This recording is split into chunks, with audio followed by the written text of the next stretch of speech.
কেটে আলু দিয়ে ভালো করে মাখা মাখা তরকারি করবো বাগদা চিংড়ি। আমার ছেলে বাজার থেকে নিয়ে এসছি। এবার ওই ভাজছি কত বড় বড় বাগদা চিংড়ি।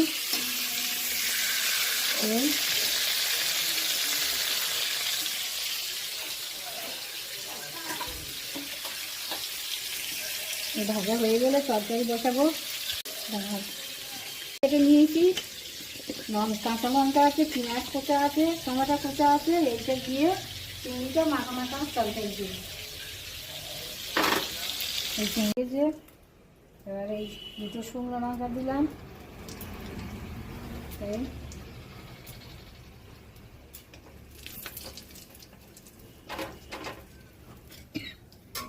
এই পেঁয়াজ দিলাম, এই কাঁচা লঙ্কা দিলাম,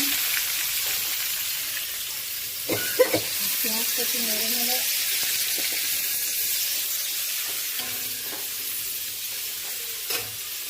টমেটো দিলাম,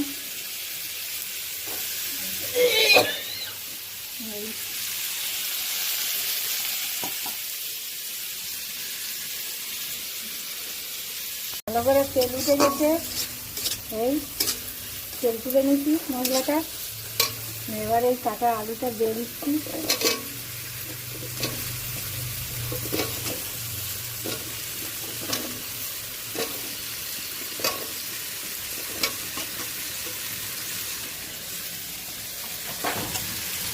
এই কাটা আলুটা দিয়ে দিলাম, দিয়ে নাড়ালাম ভালো করে নেড়ে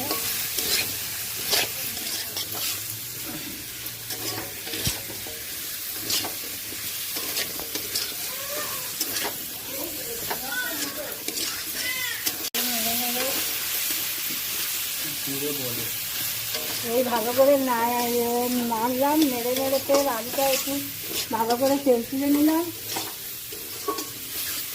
এই জল দিলাম,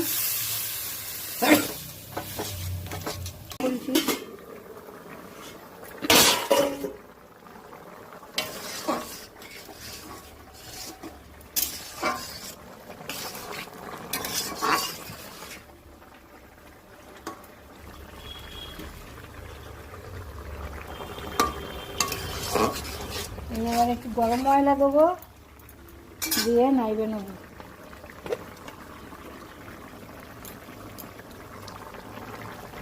এই গরম মশলা দিলাম।